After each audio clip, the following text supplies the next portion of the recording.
இங்கே பார்த்தீங்கன்னா நாட்டுக்கோழி வெடைக்கோழி நல்லா எல்லாத்துக்குமே சளி ஓகேங்களா, அதனால் நல்லா அறுத்துட்டு வாங்கியிருக்காங்க. அதுக்கு பார்த்தீங்கன்னா நம்ம வந்து சாந்து ரெடி பண்ணுவோம். எப்பவும் ஆஸ் யூஷுவல் தான். சின்ன வெங்காயம், பூண்டு, இஞ்சி, பட்டை, கிராம்பு, சோம்பு, சீரகம், குருமிளகு எல்லாத்தையும் போட்டு நல்லா வணக்கணும் ஃப்ரெண்ட்ஸ். அவ்வளோதான். எண்ணெய் காஞ்சிச்சு. இப்போ சோம்பு கொஞ்சம் சீரகம் ஓகேங்களா, கொஞ்சம் பொரி வரட்டும். இஞ்சியில் போட்டுட்டு வெங்காயம் நல்லா இது பண்ணிக்கோங்க, போட்டு நல்லா வணக்கி விடுங்க. அதுக்கப்புறம் பார்த்தீங்கன்னா கருவேப்பிலை, பச்சை மிளகா ஒரு 5, அதுக்கப்புறம் அவ்வளோதான். பார்த்தீங்கன்னா தக்காளி போட்டுக்கிறோம், நல்லா வணக்குங்க ஃப்ரெண்ட்ஸ். பார்த்தீங்கன்னா நாட்டுக்கோழி போட்டு நல்லா வதக்கிக்கலாம் ஃப்ரெண்ட்ஸ். மஞ்சத்தூள் போட்டுக்கோங்க, அதுக்கப்புறம் மிளகாத்தூள் ஒரு 3 ஸ்பூன் போடுங்க ஓகேங்களா. 3-4 ஸ்பூனே போடுங்க, நான் குட்டி ஸ்பூனு. அப்புறம் கொத்தமல்லி தூள் ஒரு 2 ஸ்பூன் போட்டுக்கோங்க.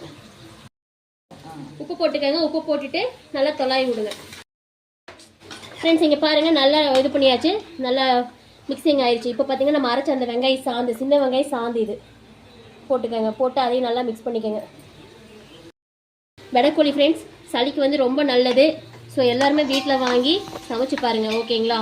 சளி நல்லா தண்ணி மாதிரி சாறு வச்சு குடித்தா சளி வந்து நல்லா பறந்து போயிடும் ஓகேங்களா, சளியே இருக்காது. ஓகே ஃப்ரெண்ட்ஸ், இந்த குளிருக்கு நல்லா இதமாக இருக்கும்.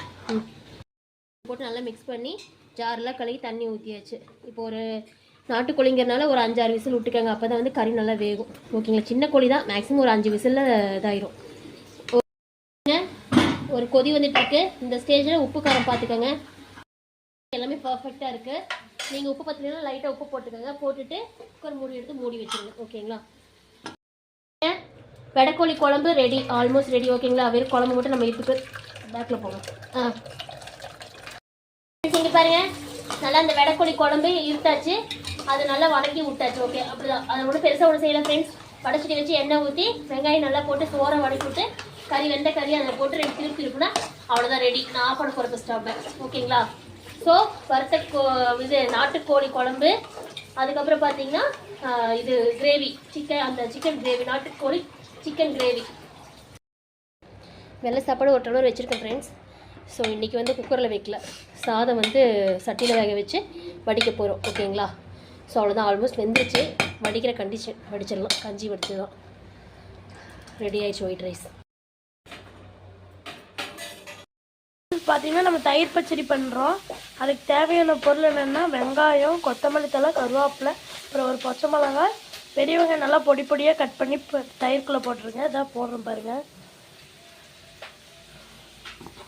போட்டு நல்லா மிக்ஸ் பண்ணிங்கன்னா தயிர் வெங்காயம் ரெடி ஆயிடுச்சு ஓகேவா.